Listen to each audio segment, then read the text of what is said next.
bukan punya atau nggak siapa, nggak tahu ya, nggak ada yang tahu ya. Enggak, kenapa? Nggak banyak yang menanyakan soalnya. Ya iya, kenapa? Sekarang ya aku tanya. Ya karena cara komunikasi saya nggak seperti orang biasa. Jadi siapa? Ya rahasia, kalau nggak tahu Ya ya terus udah. kenapa lu nyuruh gue nanya? Menko baru-baru ini dari Bali ya Pak? Nah itu ngapain sih Pak? Apakah ada yang ditinjau atau seperti apa Pak? Iya, jadi sebetulnya saya termasuk orang yang senang turun ke lapangan. Oke. Tetapi kalau di awal-awal ini juga masih belum terlalu banyak, ya karena saya harus menata, meyakinkan Kemenko ini bisa segera berjalan dengan baik, tapi tidak mencegah saya untuk turun ke lapangan. Dan ke Bali misalnya terakhir kemarin, saya bisa meninjau langsung pembangunan bendungan. Itu namanya Bendungan Sidan. Kurang lebih 1,5 jam dari Sanur, karena saya sebelumnya ada kegiatan di Sanur bersama BPKP, menjadi pembicara untuk menekankan pentingnya memitigasi sekaligus manajemen resiko pembangunan infrastruktur. Kita juga mengundang tentunya dari kementerian yang lain, karena memang koordinasi itu penting sekali, dan ada 5 kementerian di bawah Kemenko Infrastruktur dan Pembangunan Kewilayahan ini yang seharusnya memang kita integrasikan, baik planningnya, perencanaannya, kemudian juga tentu eksekusi di lapangan, dan mudah-mudahan dengan adanya Kemenko baru ini kita bisa lebih bukan hanya produktif, tapi infrastruktur di Indonesia benar-benar semakin berdampak pada pertumbuhan ekonomi dan kesejahteraan masyarakat. Gitu. Hari ini kita lagi bicara banyak proyek-proyek infrastruktur, termasuk juga bendungan di berbagai wilayah Indonesia yang harusnya benar-benar meningkatkan produktivitas sektor pertanian. Karena Pak Presiden Prabowo kan ingin kita punya kemandirian pangan ya, kemandirian atau swasembada pangan, termasuk juga energi. Nah, mudah-mudahan bendungan-bendungan yang sudah berdiri maupun yang masih berproses dalam pengerjaan bisa langsung berdampak pada sektor pertanian. Dibutuhkan irigasi yang bagus juga, baik irigasi primer, sekunder, tersier, dan kita kerjasama dengan pemerintahan daerah. Jadi bukan hanya tugas Kementerian PU, Pekerjaan Umum, tapi juga pemerintah daerah juga kita libatkan. Nah, Pak Menko berarti ini udah dipeta-petakan ya untuk dikoordinasikan dengan kementerian dan juga dikomunikasikan berarti. Iya. Karena setiap pembangunan infrastruktur itu tidak bisa berdiri sendiri. Nah, justru yang sering jadi masalah, Jessica, ketika infrastruktur bisa berdiri, bahkan berdiri dengan megah dan cost-nya, biayanya juga tidak sedikit kan, pasti penganggarannya juga besar. Maka harus diyakinkan konektivitasnya itu ada dan benar-benar bisa membuat infrastruktur tadi berfungsi secara optimal. Ini bukan pekerjaan seminggu 2 minggu, ini akan terus kita kawal. Bahkan setahun pertama ini, saya bisa membayangkan 1 tahun pertama ini kita semua harus benar-benar ketat koordinasinya. Jadi sinergi dan kolaborasi tidak boleh hanya diucapkan, tapi benar-benar dijalankan. Nah itu dia Pak Menko, karena kan banyak banget nih yang membicarakan terkait dengan ego sektoral. Sedangkan ini ada 5 kementerian teknis. Gimana supaya bisa sinergi, kemudian kinerjanya optimal, sehingga pertumbuhan ekonomi pun bisa terjaga, bahkan bisa tumbuh pesat Pak Menko? Iya, ini pertanyaan yang penting sekali. Infrastruktur memang yang diharapkan oleh Bapak Presiden Prabowo sampai dibikin Kemenko khusus loh, infrastruktur dan pembangunan kewilayahan. Sebelumnya kan nggak ada. Artinya karena beliau berharap sekali infrastruktur bisa menjadi tulang punggung dari pertumbuhan ekonomi yang tinggi, 8%. Beliau berharap 8% kita bisa tumbuh dan bukan hanya signifikan angka tersebut, tetapi bisa melipat gandakan kekuatan ekonomi nasional. Lalu kita juga harus tahu bahwa setiap pembangunan infrastruktur itu membutuhkan kerjasama. Misalnya tanpa lahan, nggak mungkin kita bisa membangun sesuatu. Makanya Kementerian ATR BPN, dulu saya di sana 8 bulan, ini penting sekali untuk meyakinkan lahan dan tata ruangnya benar-benar siap untuk pembangunan di berbagai sektor. Kementerian PU yang bertugas untuk membangun infrastruktur dasar dari mulai jalan, jembatan, kemudian tadi kita tahu bahwa kebutuhan bendungan untuk suplai air bersih dan lain sebagainya, termasuk juga sanitasi, ini penting sekali. Nah, perumahan ada Kementerian Perumahan dan Kawasan Permukiman yang baru dengan program 3 juta rumah rakyat. Ini juga luar biasa, harus kita dukung bersama-sama. Dan yang keempat itu adalah Kementerian Perhubungan, itu baik darat, laut, udara, termasuk perkeretaapian. Kita ingin meyakinkan konektivitas antar wilayah itu terjadi sehingga mengurangi biaya logistik, biaya transportasi manusia, barang, dan jasa. Dan yang terakhir, di bawah Kemenko Infrastruktur juga ada Kementerian Transmigrasi. Nah, ini juga kita pastikan bagaimana pembangunan wilayah Indonesia Timur, termasuk daerah-daerah yang tertinggal itu bisa dilakukan percepatan-percepatan dengan skema transmigrasi yang disesuaikan dengan konteks zaman hari ini. Jadi semua itu harus kami temukan dan pastinya masing-masing punya kepentingan, tetapi yang harus kita cegah adalah ego sektoral tadi. Ini terlalu klasik, tetapi kita juga harus berani untuk dobrak itu karena semua pasti membutuhkan satu sama lain dan harus ketemu titik tengahnya. Dan tidak boleh masing-masing merasa yang lebih penting, harus lebih diutamakan, karena saya rasa kalau kita perkuat sinerginya, saya rasa banyak yang bisa kita lakukan bersama-sama.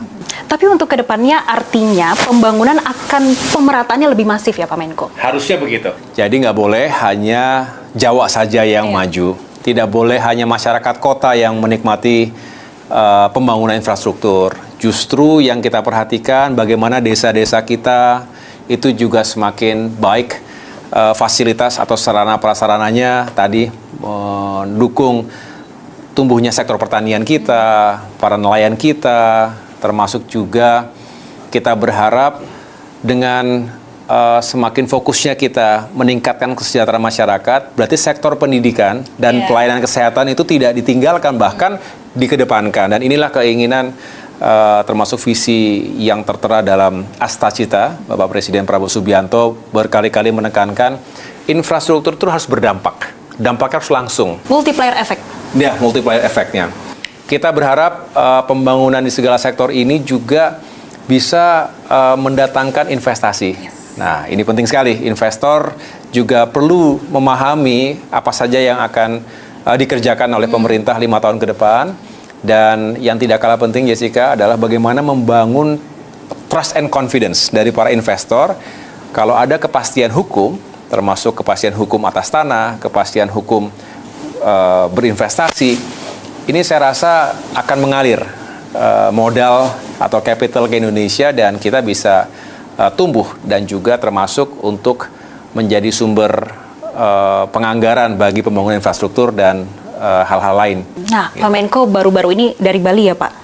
Nah, itu ngapain sih Pak? Apakah ada yang ditinjau atau seperti apa Pak? Iya, jadi sebetulnya saya termasuk orang yang senang turun ke lapangan. Tetapi kalau di awal-awal ini juga masih belum terlalu banyak, ya karena saya harus menata, meyakinkan Kemenko ini bisa segera berjalan dengan baik, tapi tidak mencegah saya untuk turun ke lapangan.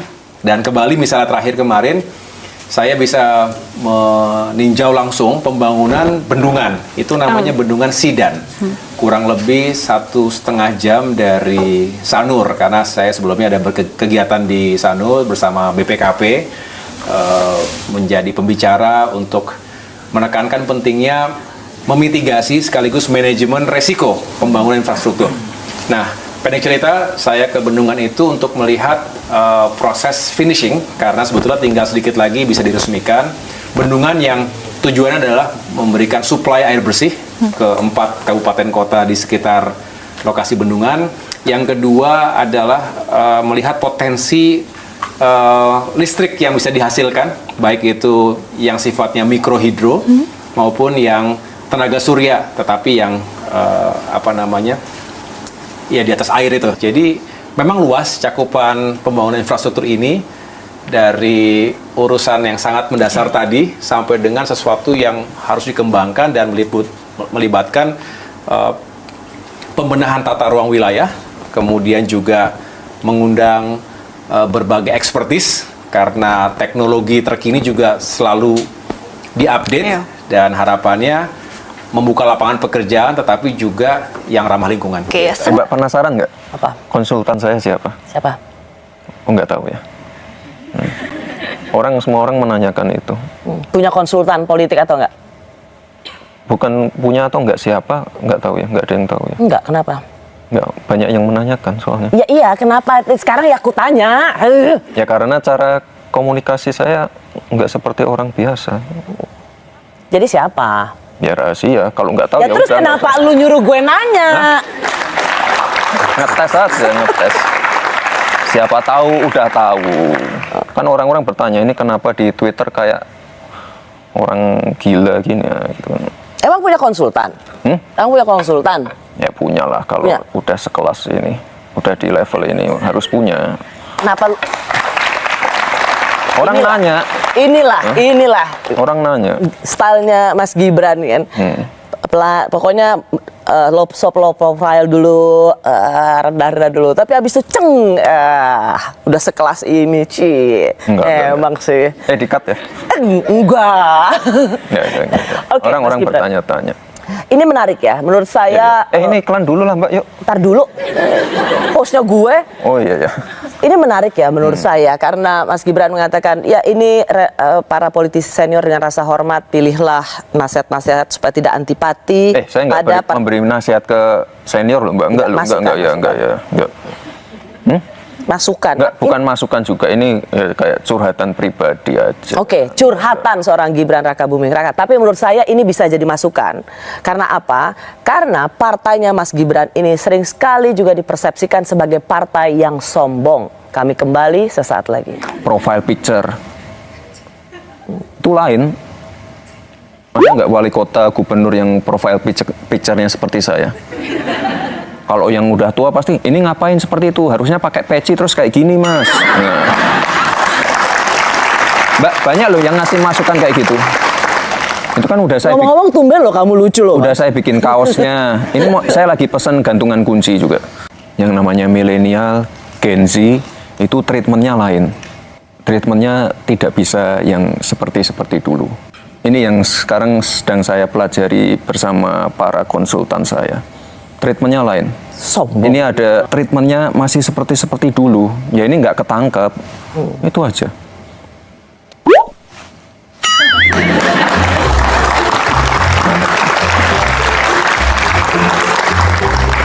Susah. Mas Gibran sedang mengevaluasi partainya sendiri ya? Enggak. Mbak, jangan, Mbak. Please. Enggak, jangan. Saya tidak pada kapasitas untuk mengevaluasi siapapun, partai apapun. Sekarang emang beda gaya komunikasinya Mas Gibran ya? Iya, konsultannya yang pinter sih. Konsultan ini juga akan mengantar Gibran Raka Buming Raka sebagai salah satu calon wakil presiden. Kemarin akhirnya udah damai sama Pak Panda yang mengatakan Anda udah damai udah. Nah, emangnya berantem? Kan Kok dibilang- damai? Ya, Saya karena- nggak pernah berantem. Enggak, Anda nggak pernah berantem. Iya. Tapi kan ada statement-statement soal anak ingusan. Ya biasalah ya. Namanya anak baru ya pasti perlu banyak masukan, evaluasi dari senior-senior. Sebenarnya tapi saya rasa Anda cukup menikmati ya. Misalnya serangan-serangan atau hinaan-hinaan politik itu karena Menikmati? Iyalah, di Enggak. politik itu ada semakin dihina semakin elektabilitasnya naik. Oh ya? Emangnya naik? Naik sebagai nama calon wakil presiden. Enggak lah. Iya. Enggak, sebelum dihina juga udah naik kok. Iya. Enggak. Enggak, intinya apa? Saya banyak berguru dengan beliau. Saya langsung sungkem waktu bertemu di mana ya? Citarup kemarin. Langsung sungkem. Pak Panda, mohon maaf kalau ada yang salah dari saya. Ya itulah. Beliau ngasih banyak masukan. Ngasih buku juga tebel banget. Gitu. Saya hanya kalau diberi evaluasi ya saya jadi pendengar saja. Saya nggak berani membantah atau menyanggah. Enggak. Ilmu saya masih dikit, Mbak. Itu aja. Dan kalau Ya. saya memang Ini udah stylemu lah, merendah terus. kalau saya memang anak ingusan, ya nggak usah takut sama saya, nggak usah takut sama manuver saya. Itu loh. Beneran ya, aku mau nanya. Jadi hanya mau di Solo aja, tok. Selesai di Solo. 2 periode di Solo. Ya, saya ngalir aja. Tergantung penerimaan warga seperti apa. Kalau Kan kita kembalikan lagi ke warga. Kalau penerimaan warga ingin yang lebih luas ke Jawa Tengah gitu Mas? Ya lihat dulu, nanti lihat dulu. Jakarta? Ya nanti lihat dulu, fokus dulu di Solo. Ini persis omongan semua politisi Mas. Nanti dulu, lihat dulu, saya mau fokus. Tapi pada giliran Saya kan benar-benar ini masih fokus di Solo. Saya baru 2 tahun loh Mbak. Ngapain harus mikir Jawa Tengah DKI? Kalau saya sudah berambisi, saya pasti udah muter kemana-mana. Tapi Mas Gibran tahu kan, ada suara-suara soal penundaan pemilu karena Iya. menginginkan Pak Jokowi ini sebagai presiden, ya diperpanjanglah 2-3 tahun melanjutkan pembangunannya. Nggak usah lah. Nggak usah. Pulang aja ke Solo. Ya. Suara-suara itu, menurut Mas Gibran, kebaikan untuk Indonesia supaya melanjutkan pembangunan atau jebakan Batman, Mas? Sekali lagi warga aja yang menilai. Yang jelas Kan saya tanya kita Mas tinggal Gibran. jalankan aja apa yang sudah kita sepakati, tanggal-tanggal yang sudah kita tentukan. Tinggal dijalankan aja. Jadi Mas Gibran sendiri merasa bahwa udah Bapak balik aja. Balik aja ke Solo, udah istirahat. Banyak orang-orang lain yang lebih pintar dan ya bisa melanjutkan mimpi-mimpi besarnya Bapak. Banyak sekali kami dapat informasi Mas Gibran itu akan dipinang oleh salah satu calon presiden. Saya sebut saja misalnya Pak Prabowo untuk menjadi pasangan Pak Prabowo presiden, Gibran wakil presidennya. Mas Gibran akan menerima itu. Kita tunggu saja putusannya dari MK ya. Itu dan sekali lagi saya harus banyak belajar. Saya baru 2 tahun memimpin Solo, masih banyak kurangnya, masih banyak PR-nya itu. Nggak bisa ya dapat kepastian bahwa sebenarnya, karena kalau jawaban seperti itu Mas Gibran, orang menangkapnya Mas Gibran mau jadi wakil presiden. Sekali lagi, secara aturan belum cukup umurnya. Sedang diuji di MK Ya, dan orang ditunggu melihat aja. ini pintu masuknya Mas Gibran. Sekali lagi Oh, pintu masuk saya ingin saya. menanyakan, apakah ketika MK meloloskan soal batas umur ini, Mas Gibran mau jadi wakil presiden? Yang lebih pintar banyak, yang lebih senior banyak. Itu ya.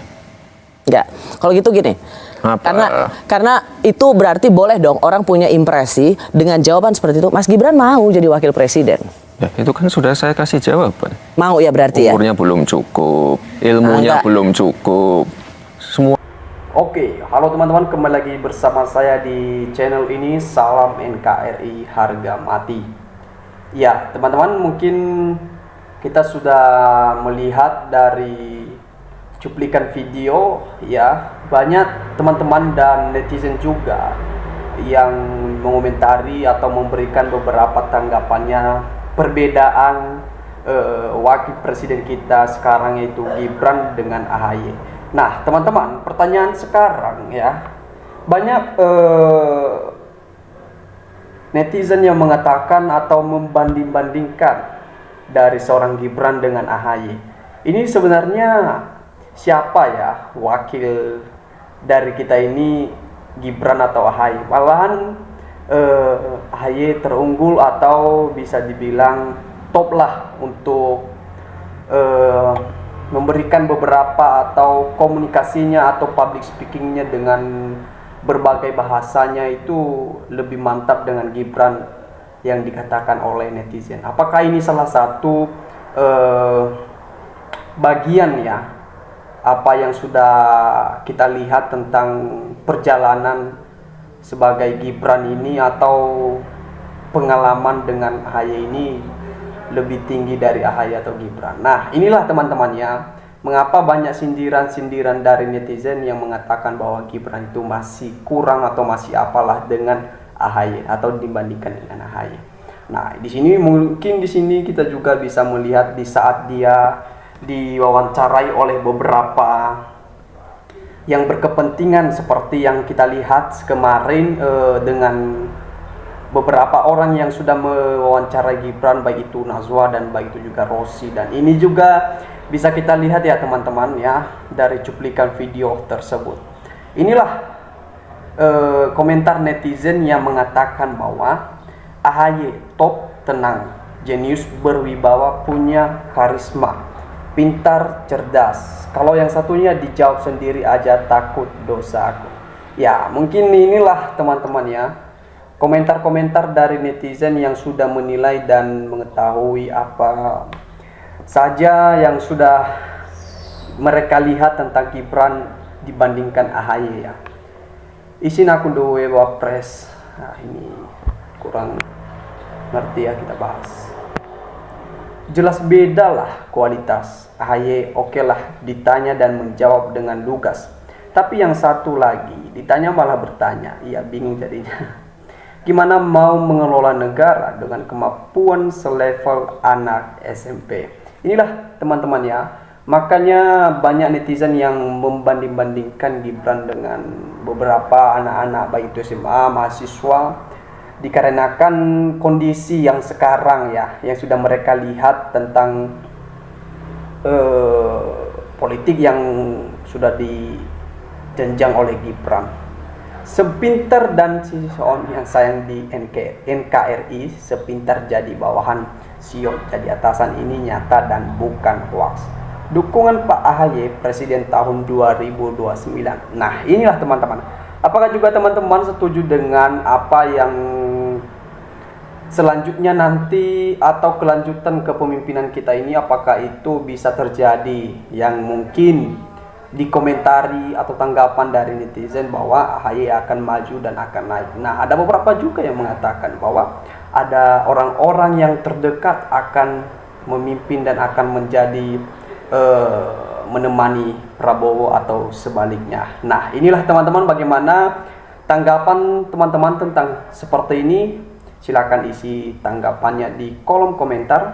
Sampai jumpa di video selanjutnya. Salam NKRI, harga mati.